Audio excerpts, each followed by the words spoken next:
lanes. What about real estate stood out to you? Man, so honestly, like I say, when I was on that golf course, bro, 12, 13 years old, bro, I was like, man, man, look, I'm looking at everybody with this money, bro. I'm like, how we finna get this money? Right. You know, because I'm like, dang, that's crazy. Like, I was just intrigued. I'm talking about Mazzies, Lambos, people pulling up. You know, and I had a group of people, a group of homeboys at the time, right? We all worked at this golf course, right? So we always, plotting, bro. We like, man, how to get some money, bro? Like, we look around, we go back to the city, bro, and we like, dang, it's, we looking at these properties, all this real estate. We like, man, who own these? Like, bro, one day we just got. Welcome back to the Abundant Behavior Podcast. I'm your host, Ali Banks, and today I have a very special guest with me. This is somebody who's killing it in the real estate game, definitely out there hustling and making a name for herself in the Hampton Roads area, the 757. Definitely somebody that's always learning. He knows a lot about this industry, the real estate industry. So we're going to pick his brain today, get a couple gems from him. First of all, I just want to ask you how you doing. Welcome back. Man, peace. Appreciate it, brother. Peace. Welcome back, man. It wasn't supposed to be a welcome back. Nah. But, we had some technical difficulties. But we had to reshoot. But, we don't panic. We just pivot through everything. Let's go. Being business owners, entrepreneurs, you got hiccups, you have bumps in the road, but you always bounce back. You got to keep moving, bro. You got to keep Most moving. definitely. So before we actually get into the podcast today, man, I just want you to tell everybody where you from, who you are, and just a little bit about yourself, man. Cool. What you do. You can even throw in what you do currently. For sure. So my name is Gary Chaney. I'm from Milwaukee, Wisconsin, born and raised. Man, shout out to 414. Okay. Absolutely. I've always got to shout out where I'm from.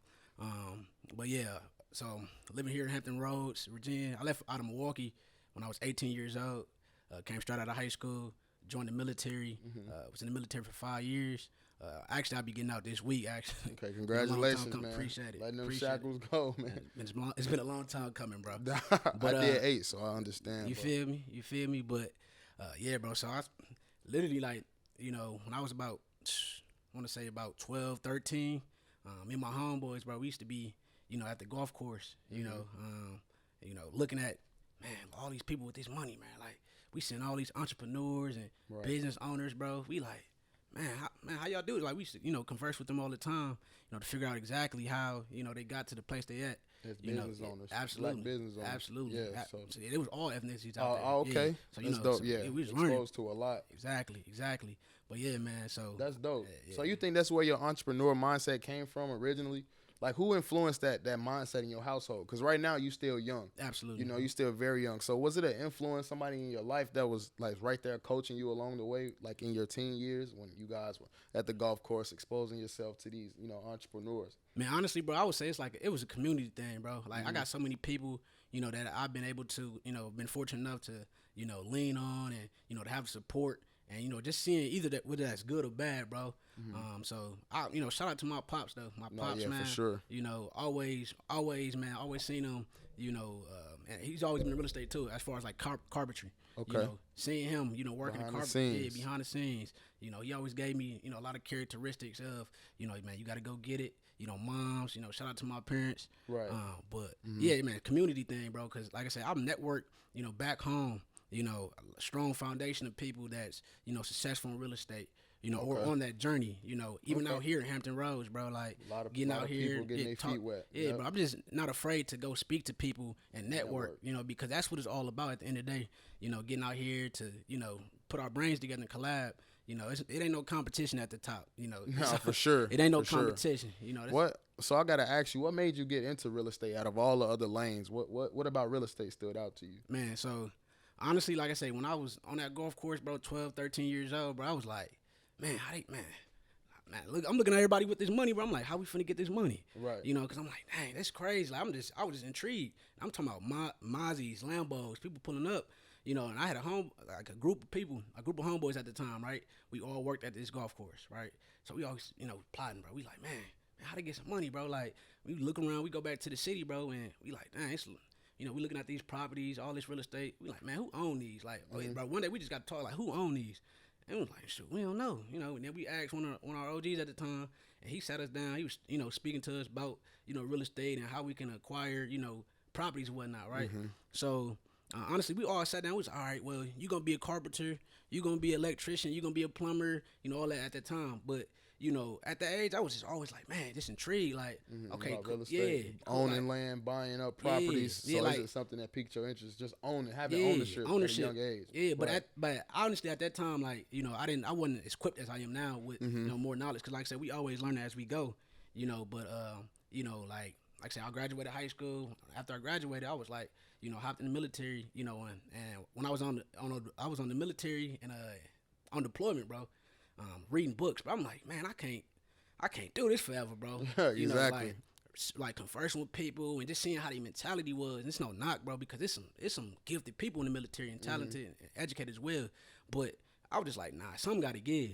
It's a glass ceiling in the military. At some point, you're gonna hit a glass ceiling. Absolutely, And absolutely. In the risk to reward in serving in the military is a little. Absolutely.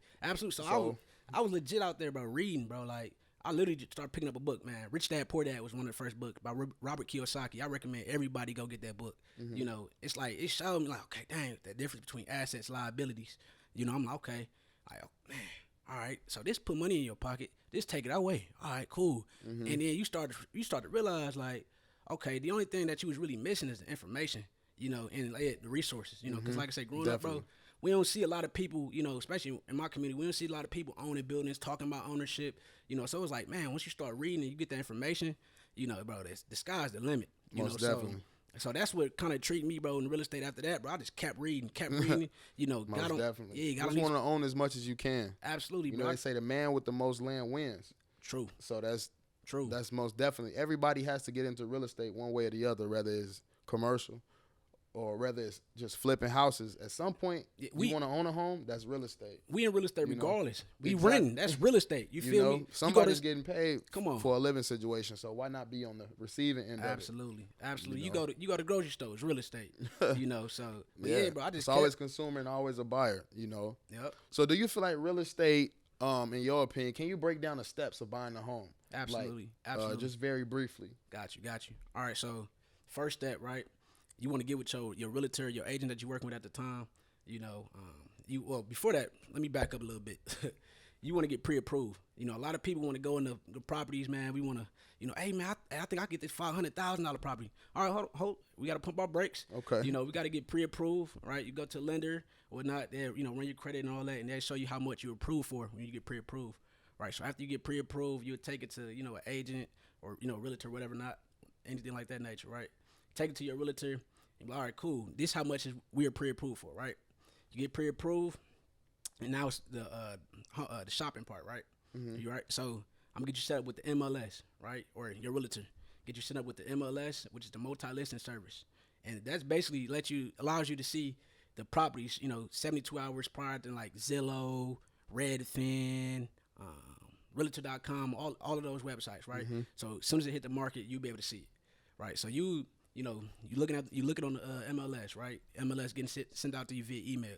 After that's getting sent out to you, you be like, all right, cool. Let's say you're a buyer, right? And you be like, all right, hey Gary, bro, I want you to, I like this property right here. I like this. Can we check this one out? And first and foremost, I gotta verify that it's not a contract, right? Okay. Or if it's contingent, right? And if it's under the contract, obviously it's already about to be pending. Somebody's about to buy it, right? So if it's all clear to go, right? Oh, cool. Hey, this is available. I'm gonna get with you. Like, all right, cool. Depending on your availability and the seller's availability, we go see the property, right? So we go see the property. All right, you walk through the property. You like what you see? Cool. We both cool. All right, both cool. in agreement, right? Bet. All right. So after that, that's all squared away. All right, cool. We gonna put an offer in, right? So we put an offer in on the property. All right. So the way we typically do writing the contracts and whatnot is closing costs and offering price, right? The closing costs typically about $6,000 to $8,000, depending on the sales price, right? And then you have your offer price that you negotiate, and we basically as realtors or real estate agents, you would take the comps, right? So the comparative market analysis from recently sold properties. That from 3 months, 6 months, depending on the market how it's going. But we'd take those recently sold properties and we'll evaluate. Basically saying, all right, these properties were sold for this much, so we know the price of your property that you want. All right, cool. So got that offer in. Cool. Let's just say the offer get accepted. Offer gets accepted. Cool. We under contract. You know, the contract is ratified. Basically, we got it tied up. You know, it's pending bond, right? It's cool. After we got that, it's pending. Property's pending. Now we in for our inspection period. And typically, the inspection period is typically about 7 to 10 days, but it's it's based on the varies. Yeah, it's based on the contract though. It's typically 7 days. It's based on the contract. Everything is in the contract. Right? Okay. So, all right, cool. We got 7 days, right? And in Virginia, we do 2 types of inspections. The first one is the home inspection, and the second one is termite and moisture inspection, right? Okay. So, cool. We order those. We get those squared away, right? All right, bam. We agree. We are all right, cool. We come to the seller like, all right, this is stuff right here that needs to get fixed, whatever like that. That's another negotiation period, right? So after we get that out the way, cool. We agree on all right, they gonna fix this or they not gonna fix this, whatever the agreement is, right? After that, cool. We go to the appraisal, right? We have the lender order the appraisal, and the appraisal, basically, tell you the true value of the property, right? What they deem the value of the property is. So after the appraisal period, we sitting, we waiting, waiting to that closing date. But prior to the closing date, you will get a CD, which is a closing disclosure from your lender, right? You get that closing disclosure, basically, detailing all the final the terms of your loan, right? So the terms of your loan, the loan conditions and whatnot, right? So you know exactly what you're paying for throughout the duration of you owning this property, right? So prior to the closing day, a day or two, we typically we do a final walkthrough. So now we verifying exactly everything that we negotiated with this with verifying everything. Exactly. Right. So cool. That's squared away, right? After that, we go to the closing table. Now it's time to celebrate. You feel me? It's the sign up part. Popping champagne. Yeah. Okay. You got to bring depending on if we negotiated that the buyer pays the closing or not, but you typically got to bring your closing costs to the table. You got to bring closing costs. So you don't pay closing costs until the day of. Yeah. I never knew that. Yep. You pay the closing costs. I never knew that. Table. So it's like official closing. Yep. Okay. Yep. Like I said, I was surprised when I was like, dang. After when I first going through the process. Yeah. I'm personally was able to do the process because I purchased my first property at 21. Okay. So yeah. So that's pretty much the process. I know that was kind of extensive. No, they need that. I hope y'all taking notes because this is one of those informational podcasts about real estate, man. So do you feel like real estate is a lucrative business to get into? You see a lot of people pushing real estate, join real estate, get into real estate. The real estate market is going bad. The real estate market is good. It's a good time to buy. Do you think it's a lucrative business for somebody that's watching? They like, man, I've always thought about getting into real estate. Is it worth it? When you tell them about the beginning process, the middle, you know what I'm saying? Right. Just be real with them. Oh yeah. You know me, I'm transparent, bro. Yeah. Honestly, bro, it's a very lucrative business, bro. Like it depends because you have a lot of avenues you can go down, right? You could be a wholesaler, you could be a realtor, you could be a project manager, you could be, in construction or, the rehabs and the electrician, carpentry, a lot of advantages, bro. Like taxes. Like I was able to write off 75% of my personal primary residence because I was, using a strategy called house hacking. Which house hacking is basically using your primary residence, and still renting out to other people. And since I was able to, still rent my rooms out, it's technically still an investment property, but it's a primary residence because I'm still living there. But bro, it's very lucrative business, bro. So basically, what you're saying is just knowing the knowledge can bring you more than the average person. Absolutely. Because you need to know how to get the money. It's a lucrative business, but you have to know how to get the money. I feel like that's a lot of that step right there, bro, is the most important. Like the knowledge, the information, bro, because everybody want to be like, oh yeah, I'm getting rich, but it's like, bro, you have to understand, like you have to continue to learn and know what's going on in your market. Like, I'm consistently learning. Like I never be like, oh, I know everything. That's a lie. I'm 23, but I'm not discrediting that at all because at the end of the day, age is a mentality, bro. It's all about what you know upstairs and and having that wisdom to articulate that. But yeah, bro, it's a very lucrative business, bro. Is there people say, is there the best time to buy a home? Do you feel like there is a time to buy homes, or it just depends on the market? Man, honestly, I would say this. It depends on that person, first and foremost, that person's personal income and, that financial situation. Because I know a lot of people, oh, yeah, buy now. Honestly, like, if you have it, yes, get into it now. Because, you know, the debt ceiling, like, bro, inflation is going to continue to rise. Like, I just looked at the debt ceiling, bro. We $32 trillion in debt as far as the nation, bro. Like, and that's on average 96,000, you know, per person. You know, last month it was at 31 trillion. And about that's not roughly 95,000 per person. You know, so it's only going up. It's only going up. So it's like, bro, you waiting, and it's like, hey, and you can always find deals. Like, it's always a deal out there. I know a lot of people like, oh, it's not like, you just got to keep looking, because even when I was trying to find, you know, my property, I was like, man, you get discouraged. Honestly, like, you can get discouraged, but you got to continuously, you know, keep doing it. You know, consistency brings back, you know, what you don't think is out there. So from your personal experience working with your clients, what's the most frustrating part about the home buying process? Man, home buying process, bro, honestly, things vary. But like, you know, the communication, like, expect things to go a little left. You feel me? Like, stuff is gonna happen, but it's just like, you gotta pivot. Be a perfect process. Nah, it's not perfect, but you gotta pivot. You gotta be in communication with people. That's the biggest thing. You know, a lot of people lack communication. You know, so you gotta be able to, you know, understand. You know, get your emotions out the way, and you know, know from both parties, bro. Like, because at the end of the day, like, if you don't have good communication, everything's gonna go sour. You know, people not meeting deadlines and all that nature, bro.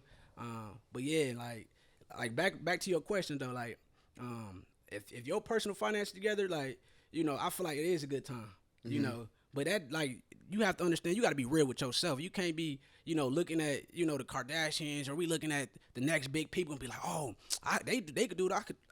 Who? Yeah. Like, don't understand, you can do it, but you have to put the proper steps in play, you know, and bro, that's a big thing. That's a big thing. Because I feel like you do got to have some type of, you know, backup money. Because at any point, once you accept that home, if something breaks, it's yours. So like, I would say, like, if you go into the house, you have nothing saved, you don't have anything to fall on.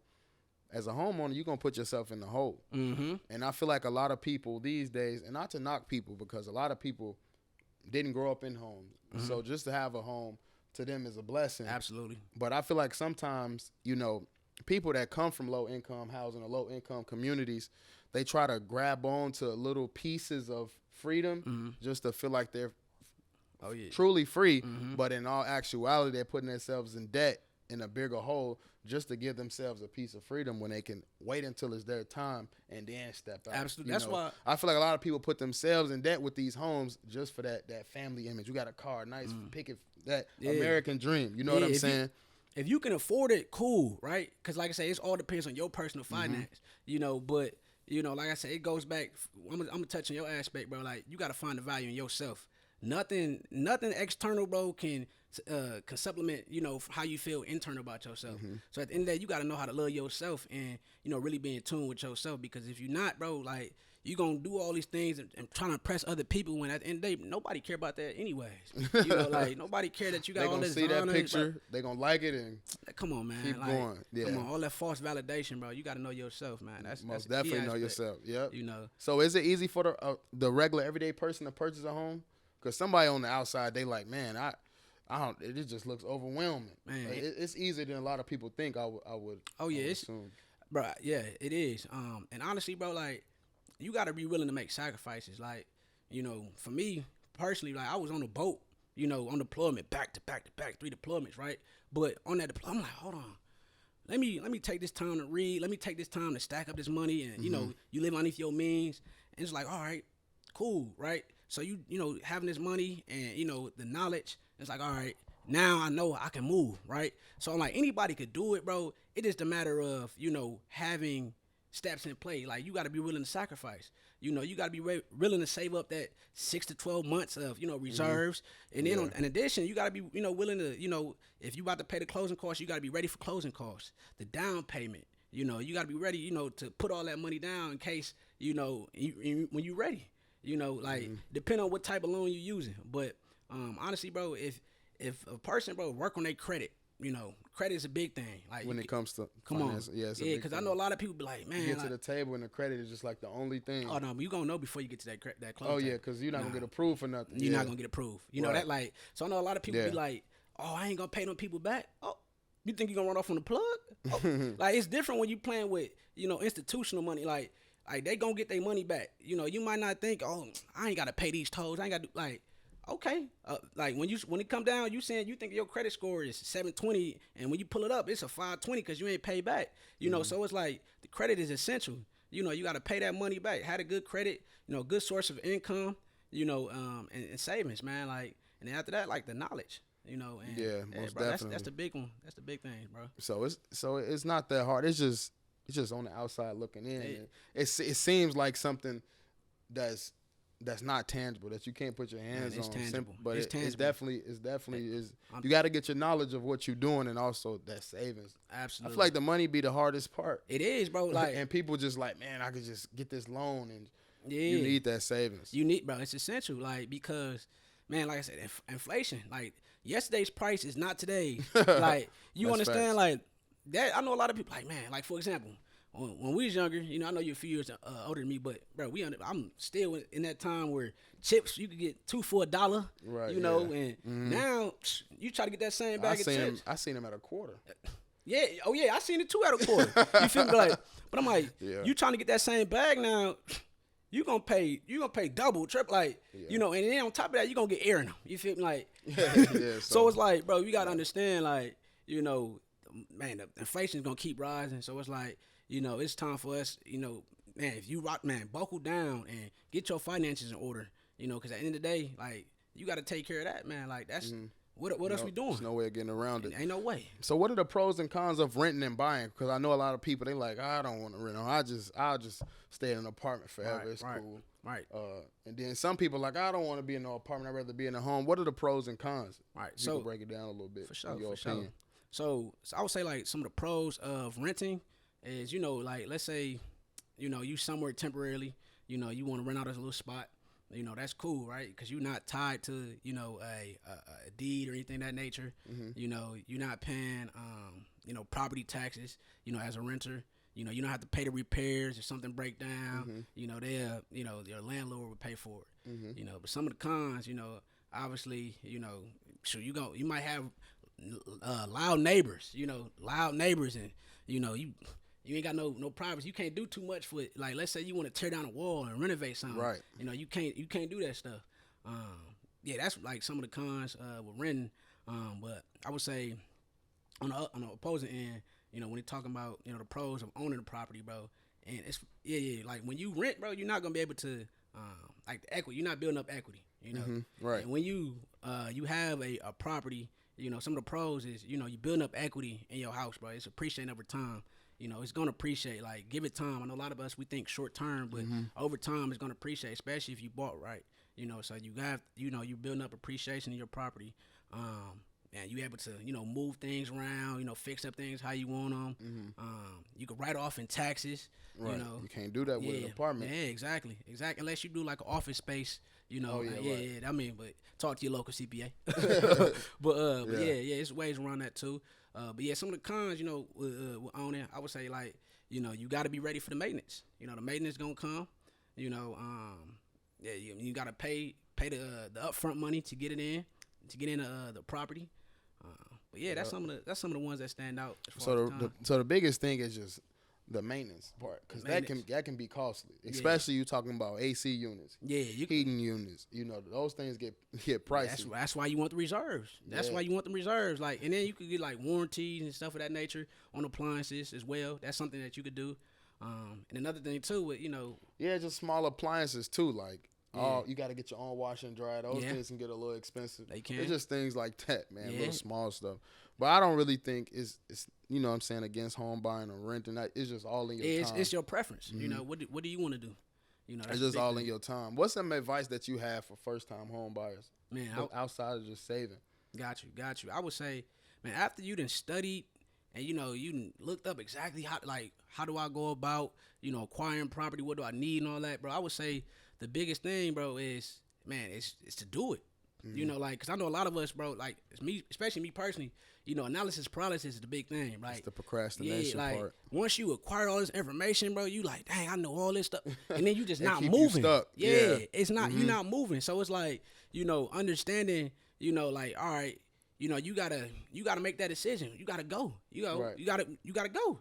You gotta do it. You know, because I know big thing, bro. Fear kicks in. You can talk yourself Yeah, out of fear it. Say kick- I'm not really ready for this Yeah, home. absolutely. Because me, man, personally, I kind of feel the same way. Because I'm looking at these new homes. I'm like, man, am I Yeah. even ready for something that Yeah. nice? Yeah. You know, and Bro, cause like you can be scared. I'm gonna break some. It's gonna be super that's expensive. a fact. That's You know, so yeah, I dealt with it, so I know firsthand. I'm like, man, like, am I ready for this? come on, I'm like, man, I don't know nobody my age, like really like buying property. Right. Like, So man, it's so kind of like, but it's a like scary process. once you already equipped, you know, with the information, you just like, man, you got to do it. Ain't nothing like the numbers don't lie. You know, the numbers don't lie, and you seek good counsel. Like I say, I'm not afraid to. I watch podcasts, you know, Right. reading books and that nature. Like, you know, I'm watching, you know, Earning Leisure, all this stuff of that nature. But that, you know, it's gonna equip my knowledge. But like I said, at the end of the day, it's on you. You know, like you just gotta make that decision. You know, and like I said, and a big thing, I just wanna, you know, I'm gonna emphasize this. Get your credit right. You know, get your credit right. Yeah. Get your credit right. Yeah. Because like I said, you're not gonna be able to get pre-approved, you know, for, you know, standard loan, you know, if your credit is jacked up. What are the can you break down some of the loans that are available to purchasing homes for me, please? Absolutely. So For the people watching. got you. So the first one I would say the VA loan, right? You know, so if you're an active duty service member, you know, you're a veteran, you're a surviving spouse, you know, you're eligible, you know, for a veteran loan. And basically, you know, you don't have to put a down payment on the property. You know, so zero down payment. This does not exclude the closing costs. I want to emphasize that. Because you had that conversation a lot with people. Yeah. But I thought it was zero. Nah, like if you negotiate where you don't have to pay the closing costs, like, you know, my previous clients, bro, that I had, like I was able to negotiate, you know, the closing costs, you know, get what paid by the seller, but that's another conversation. But so zero down payment. You don't have to pay a PMI, which stands for private mortgage insurance, and that's to protect lenders in case of default, right? So, you don't have to pay that. You just pay a funding fee, which is typically about $5,000. Like I say, for all my military people out there, man, don't sleep. That's one of the best ones out there, honestly. Like I say, you can still use your primary residence, you know, up to like, so it's up to 4 units or more. So you could, if you find a multi-family property, as long as it's in good condition, you know, because obviously, like with the VA, you know, they not just gonna let you do a full gut with a VA loan, you know, unless you're doing a VA 203K loan. Pause that. VA renovation loan, right? So the VA renovation loan allows you to do to finance, you know, your residence, and, you know, and do small renovations on it. So like, let's say you got, you know, window repairs, roofing. You're doing a small rehab on the kitchen, stuff of that nature. Right. So yeah, that's for the VA renovation. The next one is FHA loan, right? So the FHA loan, you have to put down 3.5% of the sales price, right? So if you have $100,000 property, 3.5% of that is $3,500, right? So you would have to put, you know, that down on the property. And with the with the FHA, I believe it's 580 is the minimum credit score requirement. Okay. You have to pay a PMI because if you put down 3.5%, you know, because anything underneath 20% down payment, you're gonna have to pay that, so that you're protecting the lenders. So you have that, so the everyday person can use the FHA. So you have the FHA 203K loan, which they allow you to finance up to 110% of the value of that property, and to do renovations on that. And then another one is the conventional loans. Right. Conventional loans, bro. So allow you to put down as minimum as 3%. But if you put down 20% on the conventional loan, you don't have to pay a PMI, you know, to the lenders. But with a conventional loan, you have to have a stable. You have to have great credit. You got to have a stable income, because that's not secured. That's not backed by government. You know, so they want to make sure everything is in order. In order. Indeed. So is there any way around paying the closing costs, like you were saying? Can you go into that a little bit? Absolutely. So it's 3 ways you can, you know, the closing costs can be distributed, right? So it's either you can pay it, you know, you can pay, like, as the buyer, you can pay the closing costs, which, you know, will give you a stronger, you know, make the deal look a little stronger, right? Or you can have a lender pay for it, the closing costs, which they typically raise your interest rate up a little bit more. Or you can have, so the lender can pay for it. But it'll raise your interest rate. They take a little raise on interest rate. Or you can have the seller pay for it. The seller would pay for the closing costs. And like I said, they was able to do that on a couple days. So with the seller paying it, what do you talk? What is that conversation like? So how do you get them to do that? It's just so you just negotiate 3% of the So, because a lot of times they're trying to get out this home, so they'll just do it in distress, sort of, kind of. I mean, it depends. Some people have some sellers, had their property sitting like I said, the one I got under contract right now, one of my clients, they've been sitting. They passed up a deal previously, and they now it's all right, they crunch on time, so it's all right, cool, we agree to these terms, so yeah. Yep. So that's sometimes how it is. Yeah. When they agree to it, because they've just been sitting on it for too long. Mm-hmm. Yeah, for sure. Man, this was definitely dope, man. This was definitely dope. I appreciate you for coming out, man, for a second time, bro, dropping all these gems. I appreciate you. I just got to ask you, is there anything that you want to leave them with, a quote, man, anything inspirational, something that's been on your mind lately? Man. You could just leave them with it. Man, absolutely, man. First and foremost, man, I just want to say, man, keep doing your thing. Keep doing your thing with the podcast. Continue to be consistent. I appreciate you, we have bro. little hiccups, man, but we got to get back on the horse, man, and keep going, because consistency is going to bring back like that you said, man, even if that crown get heavy, you got to wear it. You got to wear it. You got to wear it, bro. You got to wear it, bro, because I'm telling you, especially for y'all watching, life going to have its twists. It's going to have its turns. But at the end of the day, you got to get up. You got to get up and understand, nobody, especially as a man, you ain't got too many people that's gonna come and rescue out this situation. So it's for sure. You gotta, man. So it's man. You gotta really lock in and focus. Right now, I'm in a period, but we gotta focus. We got so many distractions out here. You got the social media. It's so easy to feed the flesh. Come on. Easy. So it's bro, staying locked in your purpose. Understand that, in order to get somewhere, you're gonna have to sacrifice some things. If you gotta ride in the car that ain't the best, if you gotta stay in a spot that ain't but you gotta do what you gotta do. And it's like I say, so many times we look for outside validation, but it's not everything you got is within yourself. So it's understand that, you could do anything. Like I said, we expect, bro, especially us fellas, bro, it's so many distractions. Man, you gotta lock in, bro. Yeah, you ain't gotta get into it. We know. Man, listen to me, man. But it's everybody, bro. Women, everybody, because everybody looking at social media and they over here, they doing this in this country, and especially ladies, bro. Y'all not understanding. They not seeing who behind the scenes. It ain't just everybody got money. Nah, everybody making it look good. But bro, you gotta focus on what you doing. It's so many man, listen to me, bro. Get out the window and get in the mirror. Come on, you gotta lock in, because for sure, man, it's so many distractions. So many. Sometimes you just gotta turn off social media. You really gotta put your phone down. Nah, because I get distracted, man. I get sidetracked. I could be in the middle of doing something. Yeah, I gotta pick I'm my telling phone you. up. I'm telling you, bro. So I'm a victim of it as well. We gotta all lock in and get bro. It's imperative, bro. I'm cool on the going out. I'm cool on the, we ain't talking about casual conversation. I'm bro, how can we build? How can I be a value of you? How can I value you? How can you value me? That's collaboration. Don't get it wrong. Yeah. I do go out and enjoy. Oh yeah, no. Look. I'm not saying don't get it twisted. I'm not. Hold on. I don't want to get this misconstrued, bro. Look. Enjoy yourself. I'm not saying be miserable, but at the end of the day, you got to get your priorities for straight. sure. Yeah. I know. You know when you've been over and indulging fun. Yeah. This all right. Yeah. This ain't together. This we gotta focus, man. Focus, bro. Focus. That's the big thing, bro. For sure, man. I appreciate you, man. Absolutely, bro. Coming out, dropping all the gems, man, I appreciate for a second time, and I gotta emphasize that because this was it's all good. Long time coming. It's all good, bro. But we only gonna get better. I hope you guys took something from this. I hope you guys were taking notes. And you guys stay tuned for the next episode. We only gonna get better. Yes, sir. Y'all can follow me on IG, businessman.g. Follow him. All your real estate needs. Feel free to hit me up, man. I'm not no bougie type person. Look, hit me up, man. I got you. He gonna get you right together.